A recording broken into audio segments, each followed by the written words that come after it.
ওয়ালা তাফাররাকু। বান্দা, তুমি যদি আবার ওই হারানো জান্নাতে ফিরে আসতে চাও, আমার কোরআনে কারিমের রশিকে মজবুত করে ধারণ করে নাও।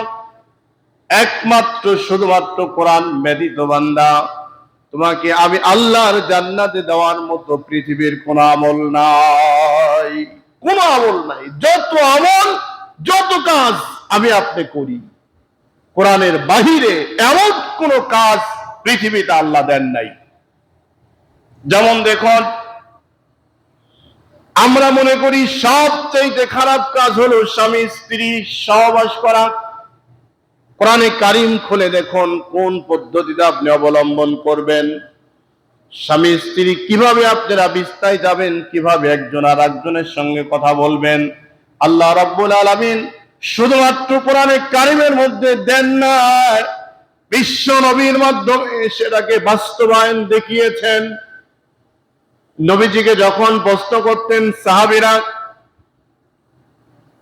রাসূল সাল্লাল্লাহু আলাইহি সাল্লাম এমন কোন কথা মন করা বলেন নাই, এমন কোন সিদ্ধান্ত দেন নাই। হযরতে মা আয়েশা রাদিয়াল্লাহু তাআলা আনহাকে প্রশ্ন করলেন, হে আমিরুল মুমিনিন, হে মা আয়েশা, আল্লাহ রাসূলের জীবন সম্পর্কে আমাদের একটু অবগত করুন। মা আয়েশা রাদিয়াল্লাহু তাআলা আনহা বললেন, আল্লাহ রাসূলের সাহাবীরা শোনো, তোমরা কি কোরআন পড়ো নাই? কোরআন কি তোমরা দেখো নাই? কোরআনকে আলোচনা করো নাই? নবীজির জীবনটা হলো কোরআন, কোরআনের বাহিরে বিশ্ব নবী এমন কোন কথা কোনদিন বলে নাই। সুবহানাল্লাহ। তাহলে বোঝা যায় কোরআনের মধ্যে যত কিছু আছে আবার আপনার জীবন পরিচালনা করার জন্য যথেষ্ট ভূমিকা রাখে।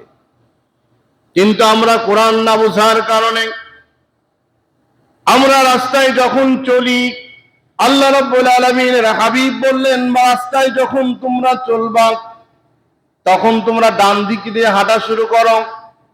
আমরা ডান পথ না দিয়ে আমরা বাম পথে চলা শুরু করি। আল্লাহর নবী বললেন, রাস্তায় যখন তোমরা গাড়িতে উঠবা, ঘর থেকে যখন বেরিয়ে যাবা, আল্লাহর নামে তোমরা বেরিয়ে যাও, বলো বিসমিল্লাহি ওয়া আলা মিল্লাতি রাসূলিল্লাহ, বিসমিল্লাহি তাওয়াক্কালতু আলাল্লাহ, আল্লাহর উপরে তাওয়াক্কাল করে আমি ঘর থেকে বেরিয়ে গেলাম, আল্লাহর উপরে তাওয়াক্কাল করলাম।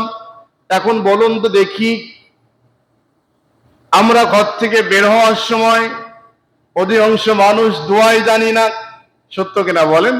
দোয়া জানি না, দোয়া কি করব?